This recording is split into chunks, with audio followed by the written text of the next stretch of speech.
কেঁচো ধরে নিয়ে এসে পানির মধ্যে একটা রেখে দিল আর একটা রাখলো ওয়াইনের মধ্যে। এরপরে সবাইকে বললো দেখেন তো কি হয়। তো ওয়াইনের মধ্যে যে কেঁচোটাকে রাখলো, দেখা গেল এটা নড়াচড়া করতে করতে একটা সময় তেজস্ক্রিয়তার কারণে ওয়াইনের সাথে মিশে একাকার হয়ে গেল। আর পানির মধ্যে যে কেঁচোটাকে রাখা হলো মিনারেল ওয়াটারের মধ্যে, সে কেঁচোটা দিব্যি ঘোরাফেরা করছে। এক্সপেরিমেন্ট শেষ। এরপর ডাক্তার অডিয়েন্সকে উদ্দেশ্য করে জানতে চাইলো যে এক্সপেরিমেন্টের মাধ্যমে আপনি আসলে কি বুঝতে পারলেন। তো পেছন দিক থেকে একজন মদ্যপায়ী দাঁড়িয়ে বলল যে ডাক্তার সাহেব, মদ খেলে পাকস্থলীতে কিছু জন্মায় না। ডাক্তার সাহেব হতভুক্ত হয়ে গেল, চুপচাপ বসে আছে। সে বলছে আমি এত কষ্ট করে এত সুন্দর একটা আয়োজন করলাম, পকেটে টাকা খরচ করে, আমি কি এইটা বোঝানোর জন্য আপনাদেরকে ডাকছি? এবং সবাই আবার তালি দেওয়া শুরু করছে, না না ঠিক আছে, এইটাই, কারণ সর্বপ্রিয় যা মিলে গেছে। ডাক্তার তখন বলছে যে বাবা এটা বুঝাইতে চাই নাই, আমি বুঝাইতে চাইছি যদি অ্যালকোহল তুমি গ্রহণ করো তোমার পাকস্থলীটাও ঠিক এইভাবে নষ্ট হয়ে যাবে। আর তুমি বুঝলা কি, আর বুঝাইতে পারলাম কি? আমাদেরও প্রোগ্রামে এক ধরনের কথা আমরা বোঝানোর চেষ্টা করি। এখান থেকে অনেকে বের হয়ে বলবে যে এটা একটা পলিটিক্যাল প্রোগ্রাম, ছাত্র শিবির ডাকছে, তো পলিটিক্যাল অর্গানাইজেশন। সুতরাং ছাত্র শিবিরের এই কথা শোনা বোঝা এগুলো তার পলিটিক্যাল পারপাস সার্ভের জন্য তারা বলে। আল্লাহি আল্লাহর কসম, আল্লাহি আল্লাহর কসম, আমরা এই জাতীয় প্রোগ্রাম করে কাউকে ছাত্র শিবিরে যোগদান করতে হবে, সমর্থন ফর্ম পূরণ করতে হবে, এই জাতীয় ইনভাইটেশন কোনোদিন করি না। এবং এই থেকে সবাই ছাত্র শিবিরে যোগদান আমরা করাই না। আমরা শুধু ছাত্রদেরকে এই কারণেই এখানে দেখেছি, আপনারা যেন আপনাদের মেধার যে মূল্যায়ন, সেই মূল্যায়নের জন্য এই সোসাইটি যে আয়োজনগুলো করার কথা ছিল, আমাদের সোসাইটি সেই আয়োজন করতে ব্যর্থ হয়েছে। ইসলামী ছাত্র শিবিরকে এই কারণে আমরা বলি it's not only so called political institution, political organization, but also it's a complete separate institution. এই ইনস্টিটিউশন আপনাকে ইথিক্যাল ভ্যালুস শিখায়, মোরালিটি শিখায়, ইন্টিগ্রিটি শিখায় এবং সিনসিয়ারিটি শিখায়। ইসলামী ছাত্র শিবিরের পলিটিক্যাল অ্যাক্টিভিটিস যতটুকু আপনি দেখবেন, তার চাইতে কয়েকশো গুণ বেশি আপনি দেখবেন আমাদের স্টুডেন্ট ওরিয়েন্টেড অ্যাক্টিভিটিস অনেক বেশি আমরা করে থাকি। এবং ছাত্রদের নিয়ে ক্যারিয়ার গাইডলাইন প্রোগ্রাম করা, ক্যারিয়ার ফেস্টিভ্যালের আয়োজন করা, সায়েন্স ফেস্টের আয়োজন করা, ক্যারিয়ার মানে এন্টারপ্রেনিয়রশিপের উপরে আমরা কোর্স করানো, স্কিল ডেভেলপমেন্টের কোর্স করানো, 9-10 এর ছাত্রদেরকে একাডেমিক কাউন্সেলিং প্রোগ্রামের অন্তর্ভুক্ত করা। সামগ্রিকভাবে আমরা চেষ্টা করি একজন ছাত্রকে তার অভিষ্ট লক্ষ্যে পৌঁছার জন্য যা ইনস্ট্রুমেন্ট প্রয়োজন সকল ইনস্ট্রুমেন্টকে প্রোভাইড করার জন্য ইসলামী ছাত্র শিবির কাজ করে। ইভেন আপনি দেশের বাইরেও যদি হায়ার স্টাডি করতে যান, তাহলে ইসলামী ছাত্র শিবিরে বাংলাদেশ সহ সারা পৃথিবীর সব জায়গায় ইসলামী ছাত্র শিবিরের ভাইদেরকে আপনারা পাবেন, যেখানে আপনাকে স্বাগত জানিয়ে সেখানে একাডেমিক হেল্প করার জন্য আমাদের ভাইরা প্রস্তুত হয়ে থাকে। আলহামদুলিল্লাহ, সেই জায়গাটা ইসলামী ছাত্র শিবির দীর্ঘদিন ধরে কাজ করার মধ্য দিয়ে, পরিশ্রমের মধ্য দিয়ে তৈরি করতে পেরেছে। এখন আপনাদেরকে মাথার ভিতরে কয়েকটা বিষয় রাখতে হবে প্রিয় বন্ধুরা। আজকে এ ক্লাস পেয়ে যারা ঢাকার এই বুকে নিজেদেরকে উৎফুল্লিত করছেন, আনন্দ চিত্তে আছেন, আপনাদেরকে মাথায় রাখতে হবে সামনের দিনের কতগুলো চ্যালেঞ্জ আপনার সামনে অপেক্ষা করছে। আপনি এ প্লাস পেয়ে এখানে এসেছেন, তার মানে এই না যে এটাই আপনার জীবনের আলটিমেট সাকসেস। একাডেমিক সাকসেসের জন্য এটা হচ্ছে একটা মানে একটা স্টেপ, আপনি অগ্রগামী হলেন যা অন্যরা পারে নাই। কিন্তু আপনাকে মাথায় রাখতে হবে আপনারা যে 1,39,000 এ প্লাস পেয়েছেন, গত বছর এটা ছিল 1,80,000। এই 1,39,000 এ প্লাসের মধ্যে থেকে এইচএসসি তে যখন আপনারা 2 বছর পরে পরীক্ষা দিবেন, তখন কিন্তু এত এ প্লাস পায় না। গত বছর এইচএসসি পরীক্ষার রেজাল্টে দেখা গিয়েছে মাত্র 92,000 এ প্লাস পেয়েছে। যাদের 2 বছর আগে এসএসসি পরীক্ষা যারা দিয়েছিল, গত বছরই তো তারা এইচএসসি পরীক্ষা দিল, তার 2 বছর আগে তারা এসএসসি পরীক্ষা দিয়েছিল, সেখানে তাদের এ প্লাসের পরিমাণ ছিল প্রায় 1.5 লক্ষের উপরে, 1,60,000 এর উপরে তারা এ প্লাস পেয়েছিল। কিন্তু এইচএসসি তে যখন তারা পরীক্ষা দিল, এটা হয়ে গেল 92,000। বিগত 17 বছরের স্ট্যাটিস্টিক যদি আপনারা একটু ঘাটেন, তাহলে দেখতে পাবেন এসএসসি তে যারা এ প্লাস পায় তাদের একটা বড় অংশ এইচএসসি তে গিয়ে আর এ প্লাস পায় না। মোর দ্যান 40% স্টুডেন্ট যারা এইচএসসি তে গিয়ে আর এ প্লাস পাচ্ছে না। এটার কারণটা কি আসলে? আবার যারা এসএসসি তে এ প্লাস পাচ্ছে না, এ গ্রেড পাচ্ছে, তাদের একটা বড় অংশ এইচএসসি তে গিয়ে এ প্লাস পেয়ে যায়। তার মানে ক্যালকুলেশন করে দেখা গেল এইচএসসি তে যারা এ প্লাস পাচ্ছে তাদের একটা বড় অংশ, অর্থাৎ 50% আছে যারা আসলে এসএসসি তে মানে এসএসসি এর এ প্লাস প্রাপ্তদের 50% এর মতো আছে যারা এইচএসসি তে গিয়ে আর এ প্লাস পাচ্ছে না। এখন আপনাদের জন্য তাহলে অবস্টাকলটা কোথায়?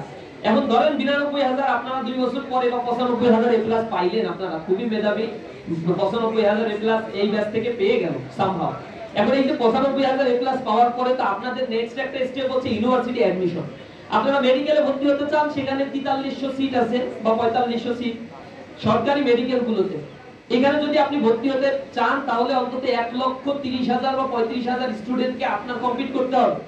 এরপরে যদি আপনি ইঞ্জিনিয়ারিং বিশ্ববিদ্যালয়ে চারটায় বুয়েট, কুয়েট, রুয়েট, চুয়েট এখানে ভর্তি হতে চান, অন্তত 4,500 এর মতো সিট আছে এখানে, অথচ পরীক্ষা দিবে প্রায় 80 থেকে 90,000 স্টুডেন্ট। এর বাইরেও আপনার মাথা রাখতে হবে অন্যান্য বিশ্ববিদ্যালয়ে যোগ করে সব মিলে 54 থেকে 55,000 সিট হয়তো আপনার জন্য আছে। তো 54,000 সিট আর ইঞ্জিনিয়ারিং মেডিকেল সব যদি যোগ করা হয় 62,000 সিট আছে। এর মধ্যে থেকে কিছু সাবজেক্ট আছে যাতে কেউ পড়তে চায় না, বাধ্য হয়ে পড়ে। যেমন বাংলাদেশে জব সেক্টর নাই, পালি, উর্দু, ফার্সি, তারপরে আরো এরকম কিছু সাবজেক্ট আছে যেগুলো আসলে স্পেসিফিক জব সেক্টর বাংলাদেশে নাই, তাকে অনার্স শেষ করে সুইচ করতে হয় তার একাডেমিক এক্সিলেন্সিটা। তো এরকম সাবজেক্টগুলো যদি আমি বাদ দেই যেগুলোতে সাধারণত ছাত্ররা এ ক্লাস প্রাপ্ত ছাত্ররা পড়তে চায় না, তাহলে বাংলাদেশে সব মিলে পাবলিক ইউনিভার্সিটিতে 55 থেকে 56,000 সিট আছে, যেগুলো মেডিকেল, ইঞ্জিনিয়ারিং বিশ্ববিদ্যালয় এবং পাবলিক ইউনিভার্সিটি সব যোগ করে পাওয়া যায়। এখন চিন্তা করেন আপনারা 1,49,000 39,000 এ প্লাস পাইলেন, কিন্তু ইউনিভার্সিটি গুলো আপনাদেরকে ধারণ করার মতো ক্যাপাসিটি তাদের হাতে নাই। সেখান থেকে আসলে 60,000 এর মতো পড়াশোনা করতে পারবে। বাকি যে একটা বিশাল অংশ 80,000 এ প্লাস প্রাপ্ত স্টুডেন্ট যারা এসএসসি তে পেয়েছে তাদের পক্ষে ইউনিভার্সিটিতে পড়া সম্ভব হবে না। সুতরাং চ্যালেঞ্জটা অনেক বেশি। কিন্তু এখানে ফার্স্ট ইয়ারে অনার্স কলেজে ভর্তি হবেন, সরকারি বিজ্ঞান কলেজ, নর্ডার্ন কলেজ, এক্সট্রা মানে বিভিন্ন কলেজে আপনারা ভর্তি হবেন। ভর্তি হওয়ার পরে এই জায়গায় ফার্স্ট ইয়ারে কিছু ছাত্র বন্ধু বান্ধব আপনারা পাবেন যারা বলবে first year is rest year, second year don't care, এরকম কেয়ার টিয়ার সারা যখন চলতে থাকবেন আর ইন্টারমিডিয়েট পরীক্ষার খাতায় বসে মাথার চুল, চোখের পানি, নাকের পানি সব একাকার করবেন, তখন আসলে কোনো লাভ নাই। সময় থাকতে সচেতন হওয়াটা দরকার। আপনার এসএসসির এই রেজাল্টটা আপনার আসলে কোনো ভ্যালুই অ্যাড করতে পারবে না যদি আপনি কোনো ইউনিভার্সিটিতে অ্যাডমিশন নিতে না পারেন। এইচএসসি ডাবল এ ক্লাস আপনার কোনো ভ্যালুই অ্যাড করতে পারে না যদি আপনি একটি ভালো সাবজেক্টে পাস করে অন্য কোনো জায়গায় আপনার ক্যারিয়ারটাকে সুন্দরভাবে সেটেল করতে না পারেন। আপনার ক্যারিয়ার সেটেল ভালো না হলে কেউ আপনাকে কোনোদিন জিজ্ঞাসা করবে না এসএসসি আর এইচএসসি এর রেজাল্টটা কি। এটাই জীবনের শেষ। যেমনি ভাবে ক্লাস 2, 3, 4, 5 এর রেজাল্ট, এসএসসি রেজাল্টের পরে আর কেউ কোনোদিন জিজ্ঞাসা করে না। কোনোদিন আপনাকে কেউ জিজ্ঞাসা করবে না ক্লাস 8 এর তোমার রেজাল্ট কি ছিল, 9 এর রেজাল্ট কি ছিল। অথচ বাবা মারা 7, 8, 9, 10 এর রেজাল্ট নিয়ে খুবই কেয়ারফুল থাকে, কারণ তার ভবিষ্যৎটা যেন ভালো হয়। এসএসসি রেজাল্টটা ঠিক এমন, এইচএসসি তে যদি ভালো করতে না পারেন অনেক ইউনিভার্সিটিতে এইচএসসি রেজাল্টের উপর একটা মার্কস আপনাকে কাউন্ট করে দেয়। সুতরাং এই যে 2 বছরের যে সময়টা, এটাকে আমরা বলছি this is the transitional period of your life, it's so much crucial. এই 2 বছরের সময়টাকে তোমার আইডেন্টিফাই করে দেবে ভবিষ্যৎ তোমার কিভাবে বিনির্মাণ করা হবে। এই 2 বছরের লেখাপড়ার স্ট্র্যাটেজি তোমাকে আইডেন্টিফাই করে দেবে 2 বছর পরে গিয়ে আসলে তুমি কোথায় নিজেকে দাঁড় করাবো।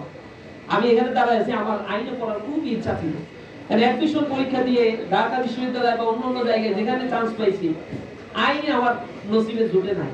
রাজশাহী বিশ্ববিদ্যালয়ে গিয়েছি, সেখানে আইনে পড়ার জন্য সব সাবজেক্টে চান্স পেলেও আইনে যে ওয়েটিং এ যে চান্স পাচ্ছি, মানে আমার আসলে আল্লাহ রাব্বুল আলামিন কপালে লেখে নাই যে আইনে আমার ভর্তি হইতে হবে। তো রাগ হয়ে গিয়ে যে অন্য আরেকটা সাবজেক্ট ইকোনমিক্সে যে ভর্তি হইলাম। তো আমাদের একটা প্রত্যাশা থাকে, ক্লাস 6 থেকে এক ধরনের স্বপ্ন দেখছি আইনজীবী হব, বিচারপতি হব, কিন্তু একটা পর্যায়ে এসে অনার্সের সাবজেক্ট যখন আমি পাই না, অ্যাডমিশনে যখন ভালো সামনের দিকে রেজাল্ট করতে পারি না, তখন আমার পক্ষে আসলে আইনে পড়া সম্ভব হয় নাই। অনেকের মানে ডাক্তারি পড়া ছোটবেলা থেকে অদম্য স্পৃহা, বাবা জন্মের আগেই স্বপ্ন দেখা শুরু করে আমার একটা ছেলে হলে ডাক্তারি পড়া। সে ছেলে আসলে ডাক্তারি পড়তে চায় কি চায় না এটা তো বাবার চিন্তা করার সময় নেই।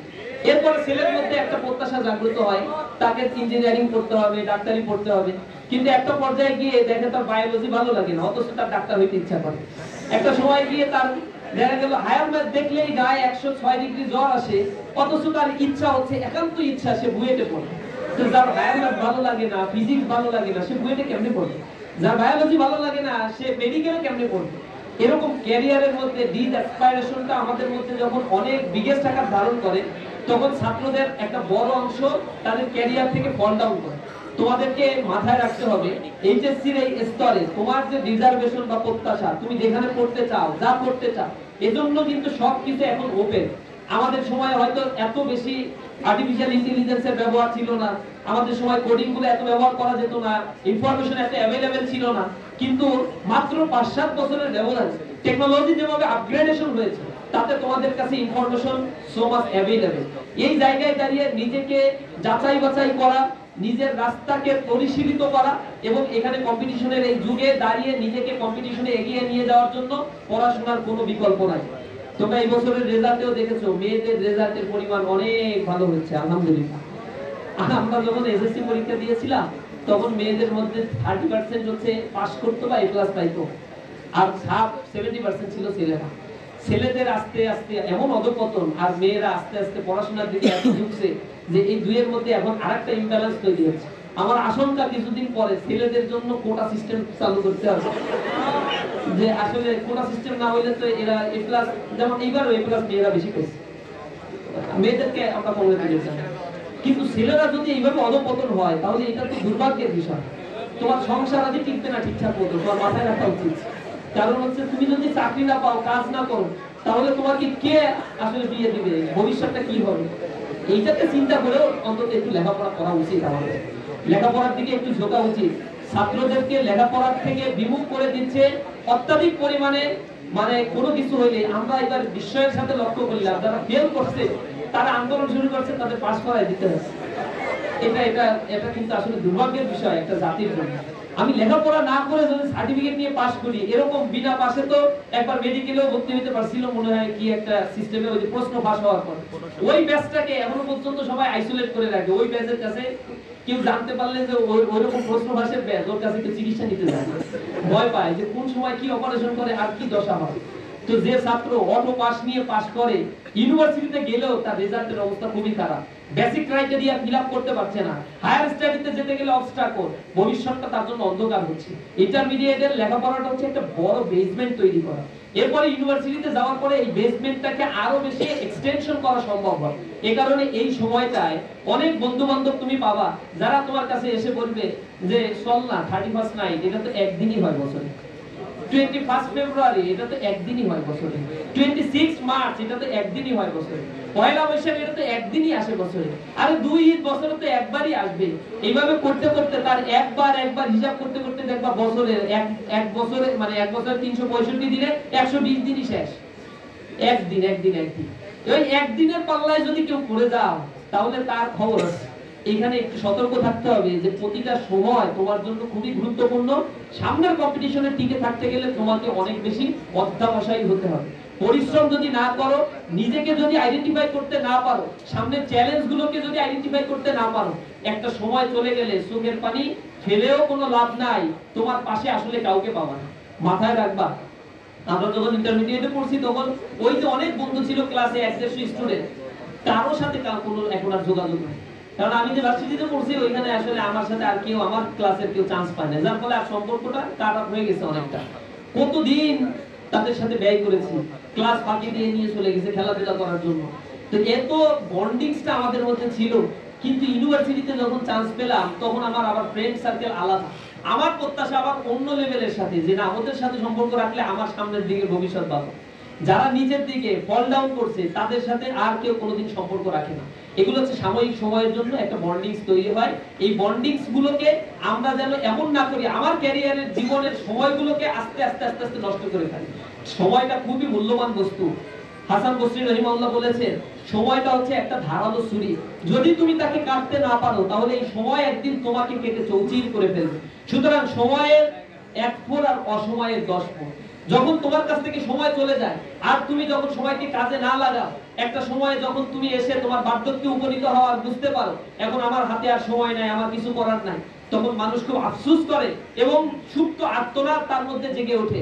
তখন একজন শের লিখেছেন, বলেছেন যে তখন বার্ধক্যে উপনীত হয়ে মানুষেরা বলতে থাকে লাইতা শাবাবা ইয়াউদ ইয়াওমান আখবারহু মা ফাআলাল মাশিব, হায় যৌবন যদি আবার ফেরত আসতো, সেদিন আমি যৌবনের কাছে নালিশ করে দিতাম বার্ধক্য আমার সাথে কি আচরণটা করেছে।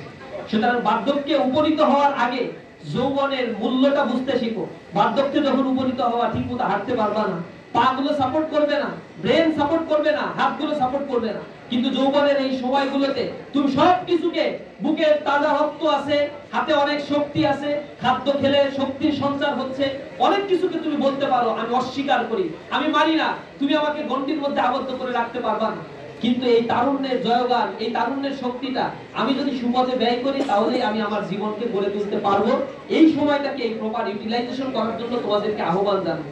অনেক বেশি অধ্যবসায় করতে হবে। অনেকে এখানে এ প্লাস পেয়ে এসেছো, হয়তো সব বিষয়ে এ প্লাস পাও না। 4 সাবজেক্ট প্রক্সি দিয়ে তোমাদেরকে এ প্লাস পাইয়ে দিয়েছে। এরপরেও যে সাবজেক্টগুলোর এখন মনে হচ্ছে দুর্বলতার কারণে আমি এ প্লাস পাই নাই, এই সাবজেক্টটাকে এমফাসাইজ দিতে হবে। Nothing is impossible for student. আমাদের যে বই খাতাগুলো পড়ানো হয়, এই বই খাতা আসমান থেকে ওহী নাজিল করে হিব্রু ভাষায় কোনো ফেরেশতা নিয়ে আসে না। যে বইগুলো আমরা পড়ি এগুলো বাংলায় লেখা, এগুলো আমাদেরই কোনো ভাই লিখেছেন যিনি এই বাংলাদেশেরই নাগরিক, আর যিনি লিখেছেন তিনি এলিয়েন না, জেল ভাষায় লিখেছেন, তার মেধা দিয়ে লিখেছেন। আমার পক্ষেও সম্ভব সেই জিনিসটা অ্যাকুয়ার করা। এজন্য কোনো কিছুকেই দুঃসাধ্য এটা মনে করার কারণ নাই। বারংবার চেষ্টা করতে থাকবা, সফলতা আসবে। এবং চেষ্টা করলে মানজাদ্দা ওয়াদাদা, যে চেষ্টা করে তাকে সেটা দেয়া হয়। আমি অনুরোধ জানাই, আমরা হয়তো একজন বিজ্ঞানী এডিসনের নাম শুনছো, টমাস আলভা এডিসন। সে যখন বিদ্যুতিক বাতি আবিষ্কার করেছিল, সেই বিদ্যুতিক বাতি আবিষ্কার করার পরে একটা এক্সিবিশনের আয়োজন করেছিল গণ্যমান্য ব্যক্তিদেরকে নিয়ে এসে। তো বিদ্যুতিক বাতি আবিষ্কার করার পরে যখন এটা প্রদর্শন করলো, সবাই তো হাতে তালি দিয়ে তাকে সম্বোধন জানাচ্ছে, এখন আর অন্ধকারে থাকতে হবে না, এখন আর হেরিকেন জ্বালাইতে হবে না, এখন আর মোমবাতি জ্বালাইতে হবে না, আমরা বিদ্যুতিক বাতির যুগে অবতীর্ণ হয়েছি, পদার্পণ করেছি। কিন্তু টমাস আলভা এডিসন মনে মনে বলছে যে এই বিদ্যুতিক বাতি আবিষ্কার করতে গিয়ে এর পেছনে যে 10টা বছর আমাকে যে 10,000 বারের অধিক ব্যর্থ চেষ্টা করতে হয়েছে, এটা যদি এই জনগণ জানতো তাহলে আমাদের ভালো বিজ্ঞানী বলা তো দূরের কথা, এই এক্সিবিশনে কেউ আসতো কিনা যথেষ্ট সন্দেহ আছে। কিন্তু দিনের পর দিন ল্যাবে বসে আমাকে এই এক্সপেরিমেন্টটা করতে হয়েছে, আমি হাল ছাড়ি না। সুতরাং জীবনের চলার পথে কখনোই হাল ছাড়া যাবে না। সামনে যত কাঠিন্যতায় আসুক না কেন, দারিদ্রতা তোমাকে পেছনে টেনে ফেলে দিবে। অনেকের রেজাল্ট না হওয়ার পেছনে কারণ কি, আমি এটা অবজারভেশন নিয়েছি। আমি আমার এই ক্যারিয়ার অ্যাসপাইরেশনের উপর একটা রিসার্চ করার সুযোগ হয়েছিল। সেখানে আমি দেখেছি কি কারণে ছাত্ররা এসএসসি তে ভালো করছে, এইচএসসি তে গিয়ে ফল করছে। কি কারণে একটা ছেলে ক্লাস 5 এ বৃত্তি পাচ্ছে, ভালো রেজাল্ট করছে, এসএসসি তে গিয়ে এ প্লাস পাচ্ছে না। কি কারণে এইচএসসি তে এ প্লাস পাচ্ছে, এসএসসি তে এ প্লাস পাচ্ছে, কোন একটা ইউনিভার্সিটিতে সে চান্স পাচ্ছে না। তাহলে এর মধ্যে বেসিক তফাৎটা আসলে কোথায় গিয়ে দাঁড়ায়? তো এই বেসিক তফাৎটা আইডেন্টিফিকেশন করতে গিয়ে আমরা দেখেছি অনেকের পারিবারিক অসচ্ছলতা, দুর্বলতা, নিজের ব্যক্তি জীবনের এমন সঙ্গের সাথে সে মিশে গিয়েছে যার ফলে সে আর রিকভারি করতে পারে না। এভাবে করে করে তার জীবনটাকে আস্তে আস্তে আস্তে আস্তে সে নষ্টের দিকে ফেলে দিয়েছে। একটা সময় সে উপলব্ধি করতে পারে, কিন্তু সেই জায়গা থেকে আর ফেরত আসার সুযোগটা তার জীবনে আর হয় না। কারণ সময় একবার চলে গেলে ওই সময়কে পৃথিবীর কোনো শক্তির ক্ষমতা নাই যে সেই সময়কে আবার রিস্টোর করে ফেলবে। সময়টা একবার চলে গেলে সে আস্তে আস্তে আস্তে আস্তে চলে যায়। এজন্য বলা হয় time and tide wait for none. সময় আর নদীর স্রোত কখনোই অপেক্ষা করতে পারে না। তোমার জীবনে একটা লক্ষ্য আছে, দেখবা লক্ষ্যটা ভেঙে চুরে খান খান হয়ে যাবে। আমরা ওই নেপোলিয়ন বোনাপার্টের গল্প তোমরা শুনেছো, ফরাসি বিপ্লবের শিশু বলা হয়। নেপোলিয়ন যখন এই ইউরোপে তার অভিযান পরিচালনা করেছিলেন, অল্প বয়স 20 বছরেরও কম বয়সে তিনি এই অভিযান পরিচালনা করেছিলেন, তখন নেপোলিয়নের দাপটে টোটাল ইউরোপটা পদানত হয়েছিল। ইভেন অভিযান পরিচালনা করতে করতে তিনি ক্লান্ত হয়ে গিয়েছিলেন। এই যুবক তার যখন একেবারে আর্লি স্টেজ, 10-12 বছর বয়স হবে, কি আর বুঝে, সুন্দর মোটা সোটা গাঢ় শরীর, এই অবস্থায় সে একদিন বাজার থেকে হেঁটে যাচ্ছে, হাঁটতে হাঁটতে দেখে এক জায়গায় খুবই ক্রাউডেড সিচুয়েশন, ভিড় অবস্থায় আছে। তখন সে দেখলো যে এর ভিতরে একজন জ্যোতিষী মানুষের হাতের রেখা দেখে দেখে বলে দিচ্ছে ভবিষ্যৎ কি হবে। তখন নেপোলিয়ন মাথা দিয়ে ঠেলে ওই ভিড়ের মধ্যে ঢুকে যায়, বলছে, আঙ্কেল আঙ্কেল প্লিজ আমার হাতটা একটু দেখে বলেন তো আমার জীবনে আমি সফলতা অর্জন করতে পারবো কিনা। তখন নেপোলিয়নের হাত দেখে জ্যোতিষী বলছে যে তোমার হাতের রেখা বাবা এখান থেকে বাঁকা, এটা যদি এইভাবে সোজা হইতো তাহলে তোমার ব্যাপারে চিন্তা করা যেত, কিছু একটা তুমি করবা। নেপোলিয়ন এখান থেকে বের হয়ে গিয়ে পকেটে কিছু টাকা ছিল, একটা ব্লেড বা একটা ছুরি কিনছে, কিনে এরপরে হাতের রেখা এখান থেকে যেটা বাঁকা ওইটা ধরে টেনে একেবারে সোজা বানাইছে। এখন তো ফিনকি দিয়ে রক্ত বের হওয়া শুরু হয়েছে এখান থেকে, আর হাতের এই আঙুল দিয়ে এটাকে এরকম চেপে ধরে এরপরে আবার ভিড় ঠেলে ভিতরে ঢুকে দিয়ে বলছে, আঙ্কেল দেখেন তো এবার আমার জীবনে আমি কিছু করতে পারবো কিনা। এখন জ্যোতিষী এই অবস্থা দেখে যে পাগল না কি সে বুঝতে পারতেছে না। ছেলেকে অবজারভেশন করার চেষ্টা করছে, তাকিয়ে থেকে দেখলো যে না এই এত পাগল না যেরকম পাগল মনে করছে না। তারপরে হাতের দিকে তাকিয়ে বলছে, বাবা তোমার হাতের রেখা তোমাকে আসলে কিছু করতে পারবে বলে আমার বিশ্বাস হয় না। তোমার ভিতরে যে অদম্য স্পৃহা আছে, এই স্পৃহাই তোমার জীবনকে বদলে দেবে ইনশাআল্লাহ। এজন্য তুমি যদি তোমার জীবনের গতিপথকে আইডেন্টিফাই করতে পারো, তাহলে তোমার জীবনের সফলতা অর্জনের জন্য ইজ এনাফ। আর যদি তুমি নিজেকে মানে সমাজের সাথে তাল মিলিয়ে স্রোতের সাথে নিজেকে ভাসিয়ে দাও, তাহলে এই সমাজ ব্যবস্থা তোমাকে আসলে কিছুই দিতে পারবে না। এই কারণে তুমি যে টার্গেটটা তোমার জীবনে এখন করেছো, অনেকের টার্গেট আছে ডাক্তার হোক। আমি বিভিন্ন জায়গায় ক্যারিয়ার সেমিনার গুলোতে আলোচনা করতে গিয়ে শুরুতে জিজ্ঞাসা করছি, এখানে যারা তোমরা আসো তাদের মধ্যে ডাক্তার হইতে চাও কে কে, ইঞ্জিনিয়ার হইতে চাও কে কে, এই দুইটা বলার পরে হাত উঠানো শেষ, আর কিছু খুঁজে পাওয়া যায় না। এরপরে যদি বলি তোমরা মুদি দোকানদার হবা কে কে, কুলি মজদুর হইতে চাও কে কে, এটা হচ্ছে অল কাইন্ডস অফ প্রফেশন। এইটা কেউ হইতে চায় না, এটা কেউ হইতে চায় না, সবাই ডাক্তার ইঞ্জিনিয়ার হইতে চায়। আমার মনে হয় এগুলো যোগ করলে যা হয়, বাংলাদেশে এত রোগীও নাই, এত ডাক্তার বাংলাদেশে হইতে চায়। তো এখন এত ডাক্তার তো আসলে সবার অ্যাসপিরেশন থাকে, কিন্তু কেউ তো হইতে পারবে না। একটা অংশ হবে যারা আসলে অনেকের মধ্যে অন্যতম। এজন্য ফ্যাসিলিটিস গুলো তোমার জন্য সবই সমান। তুমি যে বই পড়তে চাও, যে বই পড়ো, তোমার একই বই সরকার কর্তৃক নির্ধারিত করা হয়েছে আরেকটা স্টুডেন্টের জন্য। সুতরাং সুবিধা সবার জন্য একই, কিন্তু পার্থক্য সৃষ্টি করে তোমার পরিশ্রম।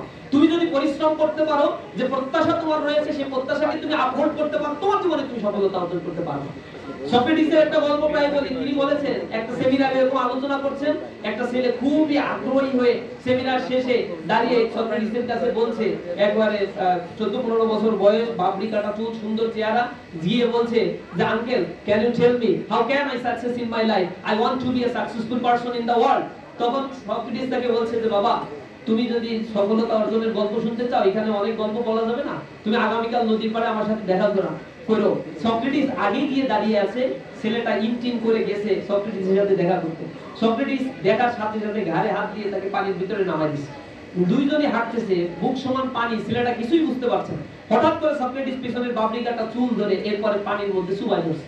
ছেলেটা ফর্সা, যত উপরে ওঠার চেষ্টা করে তাকে তত পানির নিচে চুবিয়ে ধরে। একটা পর্যায়ে হাঁসফাঁস করছে, নিঃশ্বাস নিতে পারছে না। তখন তার চেহারার আকৃতি বিবর্ণ আকৃতি ধারণ করলো। সক্রেটিস দেখলো যে আর কিছু সময় যদি তাকে পানির ভিতরে রাখি, তার সাবলীলা সাঙ্গ হবে। সুতরাং তাকে উঠানোর পরে ছেলেটা কতক্ষণ হাঁসফাঁস করে নিঃশ্বাস নিচ্ছে। এরপরে তাকে ডাঙায় নিয়ে আসলো। ছেলে তখনও হাঁপাচ্ছে, নিঃশ্বাস নিতে না পেরে কষ্ট হচ্ছে, হাঁপাচ্ছে। তখন সক্রেটিস তাকে একটু শান্ত হওয়ার পরে বললো যে বাবা, পানির নিচে এতক্ষণ পর্যন্ত যে ছিলা, কি চাচ্ছিলা তুমি, আকুলভাবে কি প্রার্থনা করছিলা? তখন ছেলেটা বলছে, আঙ্কেল, বাতাস চাচ্ছিলাম, বাতাস। তখন সক্রেটিস বললো যে বাবা, ওই সময় পানির ভিতরে যদি বাতাস না দিয়া একটা সোনা, রূপা, হীরা, চাঁদি এগুলা দেয়া হইতো, এগুলা নিয়ে তুমি খুশি থাকতে পারতা না? বলছো ওগুলা দিয়ে কি করো? আমি যদি নাই বাঁচি, আমার বাতাসই যদি না হয়, অক্সিজেনই যদি না পাই, তাহলে ওই সোনা, দানা, হীরা, জহরাত দিয়ে কি করো? তখন সক্রেটিস তাকে বললো যে বাবা, সফলতার কোনো রহস্য নাই। তুমি যেই জিনিসটা চাও, সেই জিনিসটা যদি ঠিক এইভাবেই চাও, তাহলেই তুমি তোমার জীবনে সফলতা অর্জন করতে পারবে। সফলতার জন্য তুমি আমি যা চিন্তা করি, মনে হচ্ছে আবুল কালাম আজাদের কথা এখানে হয়তো আসার কথা। সে বলছে যে স্বপ্ন হচ্ছে সেই জিনিস যা তোমাকে ঘুমাতে দেয় না। যেটা তোমাকে ঘুমাতে দেয় ওটা তো কোনো স্বপ্ন হইতে পারে না। সেরা খাতায় শুয়ে লাখ টাকা স্বপ্ন দেখার না, আমি এরকম হবো ওরকম হবো, কিন্তু বই পড়তে ইচ্ছা করে না, সময় উল্টা পাল্টা ব্যয় করতে ইচ্ছা করে, সকালে 10টা পর্যন্ত ঘুমায়, রাতে অনেক রাত পর্যন্ত ফেসবুক টিপতে থাকি, এরপরে সকালে যদি নামাজ পড়ি তো পড়ি, সাথে সাথে আবার নামে সানি। দ্বিতীয় ঘুম না দিলে তো একটা স্ট্যাটাসের সাথে মিললো না। একটা মানে এটা আছে না, আমি হচ্ছে একটা স্ট্যাটাস ধারণ করি, সকাল 9-10টা পর্যন্ত না ঘুমাইলে তো স্ট্যাটাসের সাথে মিলে না। অথচ early to bed and early to rise makes him and healthy, wealthy and wise. প্রত্যুষে যদি ঘুমাতে যাও আর দ্রুত ঘুম থেকে ওঠো, তাহলে তুমি কয়েকটা ক্যারেক্টারিস্টিক তুমি পাবা। আর যদি তুমি এইগুলা না করো, তাহলে গ্যাস্ট্রিক, আলসার, এরপরে কিডনির রোগ, নানা ধরনের বাজে বাজে রোগে আক্রান্ত হয়ে যাও। অল্প বয়সে হার্ট স্ট্রোক করে মারা যাওয়ার পরিমাণ বাংলাদেশে বেড়ে যাচ্ছে। বাংলাদেশে একটা পেশা আছে যেই পেশায় কোনো লস নাই, একটা হসপিটাল দিলে ওর জীবনে আর কোনো সমস্যা নাই, ওইটা আর লস নাই। কারণ বাংলাদেশের রোগীর কোনো সমস্যা নাই। বাংলাদেশে যত লোক তার চাইতে বেশি হয় রোগের কোনো শেষ নাই। এটা হচ্ছে আমাদের অনিয়ন্ত্রিত জীবন ব্যবস্থা। সুন্নতে নববীর আলোকে জীবন যাপন যদি আমরা করতে পারতাম, আমাদের দ্বারা অনেক কিছুই সম্ভব ছিল। যে মেধাটা আল্লাহ রাব্বুল আলামিন আমাকে দিয়েছে, এটা ইউটিলাইজেশন আমি করি না। যে মেধাটা তোমাকে দিয়েছে, এগুলো সায়েন্টিফিক অ্যানালাইসিস করে দেখা গিয়েছে 1.5 কেজির একটা মগজ আল্লাহ দিয়েছে। এই মগজটার যে পাওয়ার, তা পৃথিবীর কোন সুপার কম্পিউটারের সাথে কম্পেয়ারেবল না। পৃথিবীর অন্যতম একটি পাওয়ারফুল সুপার কম্পিউটার, যাকে ক্রেয়ন সুপার কম্পিউটার বলা হয়। এই সুপার কম্পিউটার 1 ন্যানো সেকেন্ডে 400 মিলিয়ন ক্যালকুলাস করতে পারে। জটিল ক্যালকুলাস দিয়ে প্রেস করবা, 1 ন্যানো সেকেন্ডে 400 মিলিয়ন ক্যালকুলাস করে দিতে পারে। মানুষের এই মস্তিষ্ককে অ্যানালাইসিস করে দেখা গিয়েছে, এটা যদি মাইক্রোচিপস যন্ত্রগুলো পাশাপাশি বসিয়ে এই মস্তিষ্কের পাওয়ার যে পরিমাণে রয়েছে, এখানে যে পরিমাণ নিউরন উৎপাদন হচ্ছে, এগুলোকে যদি ইউটিলাইজ করে একটা মেশিনারি ডিভাইসে কনভার্ট করা সম্ভব হয়, তা তৈরি করতে অন্তত 20,000 কোটি কোটি টাকার প্রয়োজন হবে। 20 এর পরে 17টা শূন্য, বিশাল একটা অ্যামাউন্টের প্রয়োজন হবে। এই টাকা দিয়ে যদি কেউ বানাইতেও পারে, এটা রাখার জন্য যে স্পেসের প্রয়োজন হবে, 100 তলা বিশিষ্ট 18 থেকে 20টা বিল্ডিং পাশাপাশি রাখতে যে পরিমাণে স্পেসের প্রয়োজন হয়, ওই চিপসটা বসাতে ঠিক তার চেয়ে মানে সেই পরিমাণে স্পেসের প্রয়োজন হবে। এই বিদ্যুতের তো অভাব নাই, মানে কয়েক হাজার মেগাওয়াট বিদ্যুৎ লাগবে শুধু এটা চালানোর জন্য। ক্যান ইউ ইমাজিন কি পাওয়ারফুল আল্লাহ রাব্বুল আলামিন তৈরি করে রাখছে। আর বলা হয়েছে এই মস্তিষ্ক যদি প্রপারলি ইউটিলাইজ করা যেত, মানুষ তো 1% 2% ব্যবহার করতে পারে না, এটা যদি 100% ব্যবহার করা যেত, 1 ন্যানো সেকেন্ডে সেখানে 10,000 বিলিয়ন ক্যালকুলাস করার সক্ষমতা অর্জন করতো মানুষের এই মস্তিষ্কটা। অর্থাৎ একটা সুপার কম্পিউটার অনর্গল কাজ করবে, 1 বছর যদি সে অনর্গল কাজ করে উইদাউট এনি ইন্টারাপশন, তাহলে মানুষের মস্তিষ্কের মাত্র 1 মিনিটের কাজ সে করতে পারে। তবে কত নিয়ামত আল্লাহ দিয়ে দিয়েছে। আল্লাহ রাব্বুল আলামিন এইজন্য মানুষের দিকে তাকিয়ে বলছেন যে তুই তোমার দিকে তাকা, দেখো কত চমৎকার ভাবে মানুষকে আমি সৃষ্টি করে দিয়েছি, আমার সৃষ্টিগুলোর দিকে তাকাও আর তুমি কৃতজ্ঞতা জ্ঞাপন করো। তোমার দৃষ্টি বারবার ফেরত আসবে তোমার দিকে, তুমি অকৃতজ্ঞ হওয়ার কোনো সুযোগ পাবা না। তোমার যে মেধাটা আল্লাহ রাব্বুল আলামিন দান করেছে, দয়া করে সেটা যেন ইউটিলাইজ করি। আমাদের যুবকদের হাতে আজকে আমাদের এই শিক্ষা কারিকুলাম, শিক্ষা ব্যবস্থার কারণে আমাদের যুবকদের আমরা ব্যবহার করতে পারছি না। আর এটা ব্যবহার করতে না পারার কারণে আজকে জাতি যে অপরিণামদর্শী একটা ভবিষ্যতের দিকে যাচ্ছে, এটা হয়তো তোমরা স্টেজে বুঝতে পারছো না। আমরা কিছুটা ইকোনমিক্স পড়ার কারণে কিছুটা হইলেও আজ করতে পারি, জাতি এক অপরিণামদর্শী ভবিষ্যতের দিকে যাচ্ছে। কারণ সে জাতি তার ডেমোগ্রাফিক ডিভিডেন্ডকে কাজে লাগাতে ব্যর্থ হচ্ছে। ডেমোগ্রাফিক ডিভিডেন্ড হচ্ছে একটা নির্ধারিত সময় একটা দেশে কর্মক্ষম জনসংখ্যার পরিমাণ যখন সবচেয়ে বেশি থাকে তখন সেটাকে ডেমোগ্রাফিক ডিভিডেন্ড বলে। বাংলাদেশে বর্তমানে 9% আছে ডিপেন্ডেন্সি পিপল, যা বাংলাদেশের জন্য অবিস্মরণীয় একটা জিনিস। এটা আবার বাংলাদেশ পাবে 100 বছর পরে গিয়ে, 100 বা 80 বছর পরে গিয়ে এই সিচুয়েশন পায়। পৃথিবীর যে দেশ এই ডেমোগ্রাফিক ডিভিডেন্ড পায়, সেই দেশ যদি এই ডেমোগ্রাফিক ডিভিডেন্ডকে ইউটিলাইজ করে, তাহলে তারা সুপার পাওয়ারে পরিণত হয়। তুমি তাকাও আমার পার্শ্ববর্তী সিঙ্গাপুরের দিকে, হংকং এর দিকে, চায়নার দিকে, মালয়েশিয়ার দিকে, এরপরে স্ক্যান্ডিনেভিয়ান দেশ, সুইডেন, ডেনমার্ক, জাপান, জার্মান, ওই দেশগুলো কেন উন্নতির স্বর্ণশিখরে আরোহণ করেছে? কারণ সে তার ডেমোগ্রাফিক ডিভিডেন্ডকে ইউটিলাইজ করছে। চায়না যখন বাংলাদেশ স্বাধীনতা অর্জন করেছিল, চায়নায় কমিউনিস্ট রিভলিউশন হয়েছিল 1949-এ। এরপর থেকে দীর্ঘ সময় ধরে তারা একটা মানে স্ট্রাগলের মধ্যে চলেছে। এরপরে তারা 1976 সালে যখন মাও সেতুং এর মৃত্যু হলো, নতুন একটা অর্থনৈতিক বন্দোবস্তের ডাক দিয়ে যে জিয়াওপিং তিনি ক্ষমতায় আসলেন। তিনি ক্ষমতায় আসার পরে সেখানে নতুন একটা অর্থনৈতিক বন্দোবস্ত চালু করে দিল, সম্পদের উপরে মানুষের মানে মানুষকে এম্পাওয়ার্ড করা হলো। এরপর থেকে চায়নার ইকোনমি 1975-76 সালে যা ছিল, বাংলাদেশের ইকোনমি একেবারে সেম ছিল, বা কিছু কিছু ক্ষেত্রে চায়নার ইকোনমি আরো খারাপ ছিল, বাংলাদেশের অর্থনীতি আরো ভালো ছিল। কিন্তু আজকে পৃথিবীতে অর্থনীতির দিক থেকে সবচেয়ে বড় সুপার পাওয়ার হচ্ছে চায়না, যেটা আমেরিকার অর্থনীতিকেও এখন টপকে যাচ্ছে বিভিন্ন ক্ষেত্রে। আজকে পৃথিবীর কোন জায়গা থেকে তার ইম্পোর্ট করতে হয় না, সারা পৃথিবীর সব জায়গায় সে এক্সপোর্ট করে। ট্রিলিয়ন ট্রিলিয়ন ডলার সে ইনভেস্ট করে রাখছে। সে ঢাকা শহরের মতো একটা ছোট্ট একটা সিটি, বা ঢাকার চাইতে ছোট একটা সিটি সে তৈরি করছে হংকং, ম্যাকাও আর গুয়াংজু রিভারের পাশে।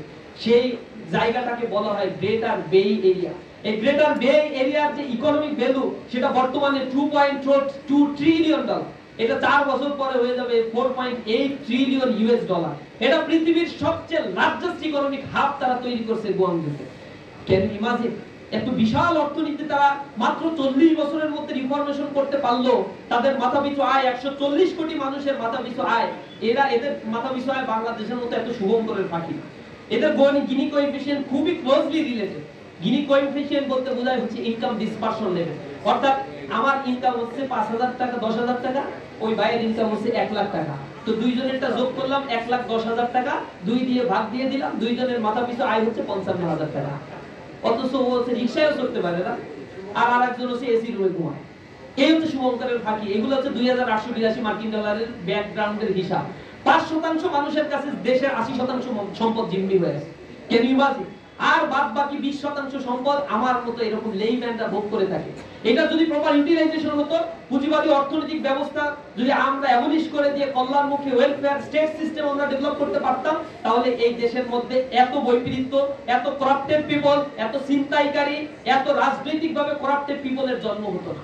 আমরা সেটাতে সম্পূর্ণ ব্যর্থ হয়েছি। যেটা চায়না করেছে, Malaysia, Singapore, Hong Kong, Taiwan, little dragon ভুক্ত ইকোনমিক ডেভেলপমেন্ট যারা করেছে, তাদের অর্থনীতি কেন কম্পেয়ারেবল আমাদের সাথে? কারণ তারা যখন স্টার্ট করেছে, আমরা যাবেন গুয়াংজু রিভারের পাশে যদি যান, আমি সেখানে গিয়ে তাদের ব্যাক হিস্ট্রি দেখে অবাক হয়েছি। 1978 সালে গুয়াংজু রিভার, চায়নার সবচেয়ে বিশাল এক নদী, সেটার যে অবস্থা ছিল বাংলাদেশের বুড়িগঙ্গার সাথে তুলনা করলে কোনো অংশে কম না, বরং বুড়িগঙ্গা তৎকালীন সময় আরো ভালো ছিল। আর আজকে সেখানে গেলে চোখ ধাঁধানো ডেভেলপমেন্ট দেখলে আসতে ইচ্ছা করবে। তার পাশেই বিশাল 100-150 তলার বিল্ডিং বানায় রাখছে তারা।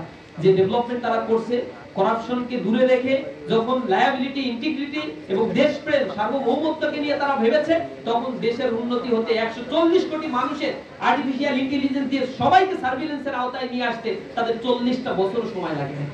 আমাদের দেশে উন্নতি করতে ছোট্ট একটা ভূখণ্ডে 5 বছরের বেশি সময় লাগার কথা। কিন্তু প্রবলেম হলো এদেশের যুব শ্রেণীকে যেভাবে ইউটিলাইজ করার দরকার ছিল, যেভাবে এম্পাওয়ার করার দরকার ছিল, তাদের মধ্যে চাকরি পাচ্ছে না। 40 লাখ বেকার বাংলাদেশে এখন পর্যন্ত আছে, যাদেরকে পিওর আনএমপ্লয়েড বলা হয়। অনার্স মাস্টার্স পাশের পরে তারা চাকরি পাচ্ছে না। 40 লাখ বেকার রাইট নাও। কিন্তু আমরা যদি আরেকটি হিসাব করি, যেটাকে ডিসগাইজ আনএমপ্লয়েড বলে, সত্য বেশি বেকারত্ব। আপনার চাকরি করার ক্যাপাসিটি আছে 20,000 টাকা, আপনাকে এই দেশ চাকরি দিচ্ছে 12,000 টাকা হায়ার করছে, আপনি বাধ্য হচ্ছেন চাকরি নাই তাই আপনার ক্যাপাসিটিকে ডাউন করে আপনি 12,000 টাকা চাকরি করতেন। ওই যে 8,000 টাকা আপনি অতিরিক্ত পাওয়ার কথা, কিন্তু এই সোসাইটি আপনাকে বঞ্চিত করছে। এটাকে বলা হয় ডিসগাইজ আনএমপ্লয়েড। সত্য বেশি বেকারত্ব সৃষ্টি করে রাখছে, অর্থাৎ প্রত্যাশা অনুযায়ী প্রাপ্তি হচ্ছে না, দক্ষতা অনুযায়ী তাদেরকে সেটেলমেন্ট করা সম্ভব হচ্ছে না। আমার দেশ থেকে বিদেশে 1,55,00,000 মানুষ ডায়াসপোরা হয়ে আছে। তাদের অধিকাংশই আবার যায় হচ্ছে গাড়ি মোছার জন্য, তার অধিকাংশ যাচ্ছে মানুষের ঘর মোছার জন্য। অথচ এদেরকে যদি ট্রেন আপ দিয়ে আমরা বিদেশে পাঠাতে পারতাম, বাংলাদেশের অর্থনীতির সবচেয়ে বড় আয়ের ক্ষেত্র এইটা আরো বেশি বড় আয়ের ক্ষেত্রে পরিণত হবে। আমাদের দেশে যদি রেমিটেন্স বন্ধ হয়ে যায়, আমাদের দেশে দুর্ভিক্ষ শুরু হয়ে যাবে 1 বছরের ব্যবধানে। শেখ হাসিনার সময় ফ্যাসিবাদী আমলে যখন তারা হচ্ছে ওই যে হত্যাকাণ্ড শুরু করলো, তখন বিদেশে ভাইরা হচ্ছে রেমিটেন্স পাঠানো বন্ধ করে দিল 2 সপ্তাহ। 2 সপ্তাহে দেশের যে অবস্থা, হাত পা ধরে বলছে আপনারা দয়া করে রেমিটেন্সটা পাঠান, আমরা দেখতেছি দেশে শান্তি অবস্থা বিরাজ করবে। এটা কেন বলছে? কারণ জানে রেমিটেন্স বন্ধ হয়ে গেলে আর কিছু চলবে না। $40 বিলিয়ন আমাদের দেশে প্রতি বছর রেমিটেন্স আছে, এখন আবার বেড়ে গেছে, এটা আরো আসবে। এই $40 বিলিয়ন একবার শুধু পিওর আয় এই দেশে হয়। আর বাংলাদেশে আয়ের সবচেয়ে বড় আরেকটা খাত হচ্ছে RNG sector, remittance garment sector. $22-23 billion এখান থেকে আয় হয়, কিন্তু তার মধ্যে অধিকাংশ হচ্ছে ফাঁকি।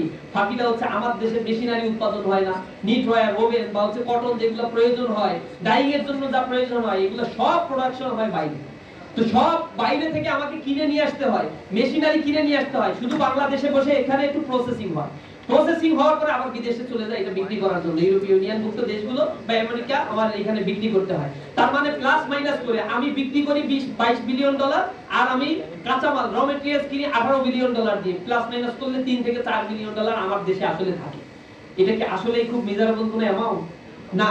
বাংলাদেশের অর্থনীতিকে করাপ্টেড করে রাখা হয়েছে, শুধু একটা ক্ষেত্রেই শুধুমাত্র ইনভেস্টমেন্ট করে অর্থনীতিকে ফুলিয়ে ফাঁপিয়ে বড় করে দেখানো হচ্ছে। অথচ এই দেশে পর্যটন খাতকে অনেক বড় একটা খাতে পরিণত করা সম্ভব ছিল। বাংলাদেশের সবচেয়ে বড় পর্যটন এরিয়া বাংলাদেশে যেটি রয়েছে 155 কিলোমিটারের বিশাল লংগেস্ট সি বিচ, যা পৃথিবীর কোথাও না। এটাকে যদি ইউটিলাইজ করা সম্ভব হতো, এটাকে যদি সরকারিকরণ করা যেত, ন্যাশনালাইজেশন করে এটাকে যদি ইন্টারন্যাশনাল মানের একটা পর্যটন হাব তৈরি করা যেত, তাহলে এই জায়গায় যেভাবে রেমিটেন্স এইখানে যেভাবে আয় করা সম্ভব ছিল পর্যটন খাতে, অকল্পনীয়। মালয়েশিয়াতে আমি গিয়ে দেখছি যে 600 ফিট 700 ফিট উপরে কেবল কার দিয়ে আমাদেরকে নিয়ে যাচ্ছে, সেখানে আবার 20 তলা বিশাল পাহাড়ের উপরে 100 তলা 50 তলা 80 তলা তারা নির্মাণ করে সেখানে মানে তৈরি করে রাখছে বিশাল বড় বড় একটা শপিং মল, এরপর হচ্ছে বিনোদন কেন্দ্র। হাজার হাজার মানুষ, লক্ষ লক্ষ মানুষ সারা পৃথিবী থেকে সেখানে শুধু উপভোগ করতে যায়। এখানে দাঁড়ালে দেখা যায় মেঘের উপরে আমি দাঁড়িয়ে আছি, একদিকে মেঘ, একদিকে আবার এখানে সৌন্দর্য উপভোগ করছি, পাহাড়ের সৌন্দর্য, আবার এখানে থাকার জন্য হোটেল মোটেলের ব্যবস্থা করে পুরো পাহাড় ব্যবস্থাগুলোকে তারা নিজেদের কন্ট্রোলে নিয়ে এসে আজকে $ট্রিলিয়ন সেখান থেকে আয় করছে, মাথা পিছু আয় বেড়ে গেছে। আমার দেশে বান্দরবনকে এইভাবে করা যেত না। আমার দেশের খাগড়াছড়ি রাঙামাটিতে এত ন্যাচারাল রিসোর্স যেগুলো রয়েছে সেগুলো কি ইউটিলাইজ করা যেত না? কিন্তু আমার দেশের করাপ্টেড পলিটিক্যাল পার্টিগুলো তারা ক্ষমতায় যাওয়ার পরে দেশের কথা চিন্তা না করে নিজের আখের গুছানোর জন্য ব্যস্ত থাকে। অধিকাংশ রাজনৈতিক দলের নেতাদের দেখবেন তাদের ছেলে মেয়ে সব বিদেশে পড়াশোনা করে, নিজের ঠ্যাং একটা বাংলাদেশে থাকে আর একটা থাকে বিদেশে, দুইয়ের নাগরিকত্ব নিয়ে বসে থাকে তারা। আপনারা অবাক হয়ে যাবেন, বিগত আওয়ামী ফ্যাসিবাদের আমলে তারা 240 বিলিয়ন ডলার বাংলাদেশ থেকে শুধু পাচার করেছে, করাপশনের হিসাব বাদ। 12টা ব্যাংক একটা কোম্পানির হাতে দিয়ে দিয়েছে, পুরো দেউলিয়া করে ফেলছে ব্যাংকগুলো। ব্যাংক টেপ নিয়ে আর কোনো দেশ ফেরত দিচ্ছে না, তারা বিদেশে চলে গেছে। এখন ব্যাংক কি হবে না হবে, জনগণের টাকা সরকার দেবে কিভাবে, এগুলো নিয়ে সরকার অড়িয়ে। এখন এই ব্যাংকগুলোকে বাঁচিয়ে রাখতে গেলে সরকার তার বাজেট থেকে ব্যাংকে টাকা দিচ্ছে। আপনি বুঝতে পারতেছেন এটা কত রকম আমাদের সাথে প্রতারণা করে এই রাজনীতিবিদরা। আপনি ব্যাংকে টাকা জমা দেন, আপনার টাকা, ও হচ্ছে আগে ডাকাতি করতো মানুষ, ঘরের ভিতরে অস্ত্র ঠেকায় যা আছে নিয়ে চলে যেত। এখন যারা ডাকাতি করে এগুলোর জন্য আর অস্ত্র ঠেকানো লাগে না, একটা ব্যাংক বানাইলেই ডাকাতি মোটামুটি বন্দোবস্ত শেষ। একটা ব্যাংক বানাবে, এরপরে ব্যাংক যখন মানুষ এখানে এসে টাকা দিয়ে যাবে, টাকা সব নিজে উঠাবে, তার ছেলের নামে, মার নামে, বাপের নামে, আত্মীয় স্বজন, শালা পাড়া প্রতিবেশী, বউ সবার নামে লোন উঠায় হুইপুর এক একটা কোম্পানি খুলে এরপরে মানে হাজার হাজার কোটি টাকা তারা উইথড্র করে নিয়ে যাচ্ছে। ব্যাংক দেউলিয়া হয়ে পড়ে আছে। এখন টাকাটা জমা দিলেন আপনি, আপনার টাকা আবার সে নিয়ে নিল, এরপরে যখন সে চলে গেছে তখন এখন জনগণের টাকা আবার ব্যাংকে ফেরত দিতে হবে। তখন ব্যাংকগুলো ধার নেয় বাংলাদেশ ব্যাংকের কাছ থেকে, অথবা তারা যে দেউলিয়া হয়ে গেছে, দেউলিয়া ঘোষণা দেওয়ার পরে বাংলাদেশের বাজেট থেকে টাকা আবার এখানে বরাদ্দ দেওয়া লাগে। আর বাংলাদেশের টাকা কোথা থেকে আসে? এটা কি আসমান থেকে আসে? আপনার আমার ট্যাক্সের টাকাই তো, আপনার আমার রেমিটেন্সের টাকাই। ওইটা দিয়ে বাংলাদেশের বাজেটে টাকা জমা করে, বাংলাদেশের রেভিনিউ আয় হয়, আর ওইখান থেকে আবার ব্যাংকে দিয়ে ঘাটতি পূরণ করে। বুঝেন আপনার কাছ থেকে কয়বার কাটলো? একটা আপনার টাকা এদিক থেকে নিল, আবার ওদিক থেকে আপনি এইখানে দিলেন, এইখান থেকে আবার নিল। এই হচ্ছে আমার দেশের রাজনীতির দশা। এরা মুখে মুখে অনেক বড় বড় লাগাম ছাড়া কথাবার্তা বলে, কিন্তু চাঁদাবাজি, দুর্নীতি, মানে সম্পদের পাহাড় করার ক্ষেত্রে এরা অনবদ্য সিস্টেম আবিষ্কার করতে পারে। আমরা দীক্ষা জানাই এরকম পলিটিক্যাল সিচুয়েশন। আমরা নতুন একটা বন্দোবস্তের কথা বলি, একটা সমাজকে গড়ে তোলার জন্য মেধাবীদেরকে জাগ্রত থাকতে হবে, করাপ্টেড ফ্রি হয়ে গড়ে উঠতে হবে। এখানে যারা বসে আছি আমরা 10 বছর পরে তো আমরা সোসাইটির বিভিন্ন স্টেপ গুলো ধরবো, কিন্তু দুর্ভাগ্য এই মানুষগুলোর মধ্যে কাউকে ঘুষখোর হিসেবে পাওয়া যাবে, কাউকে দুর্নীতিবাজ হিসেবে পাওয়া যাবে। কারো চেহারার দিকে তাকালে আর চেহারার বর্ণ আর আকৃতি বোঝা যাবে না। ঘুষ খেতে খেতে আর পেটের আকৃতির দিকে তাকাইলে মনে হয় যে পটকা বিশাল একটা আকৃতি ধারণ করছে।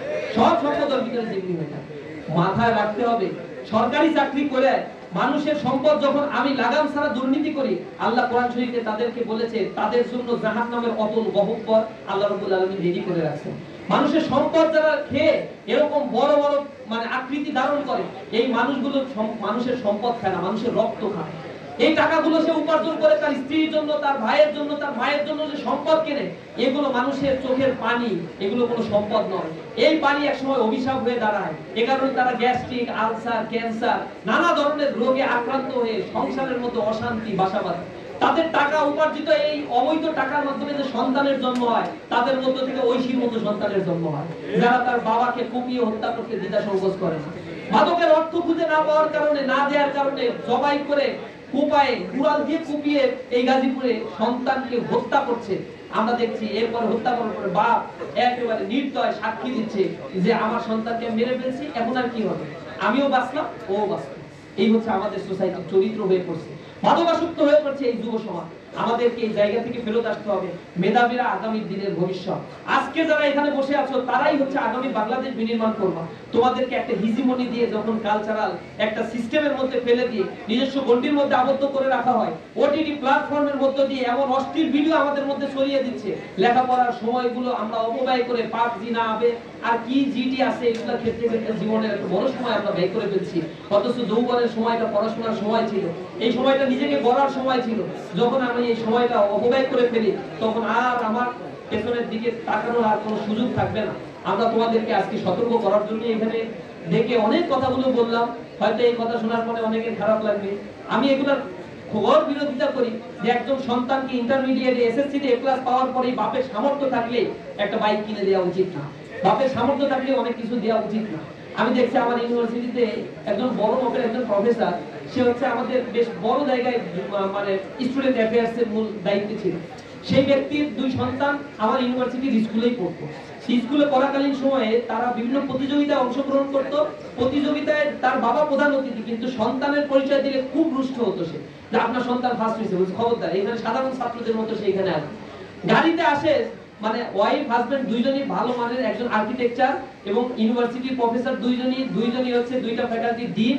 তো তারা হচ্ছে সন্তানকে গাড়িতে করে নিয়ে আসবে না, বলবে তোমার জন্য হচ্ছে স্কুলের যে ভ্যান আছে এই ভ্যানে করে যাবা, তুমি তো টাকা ইনকাম করো না, তোমার বাপ টাকা ইনকাম করে, সুতরাং তুমি যখন এরকম ইনকাম করবা তুমি খরচ করবে, তোমার জন্য যা প্রয়োজন অতটুকুই দিবে।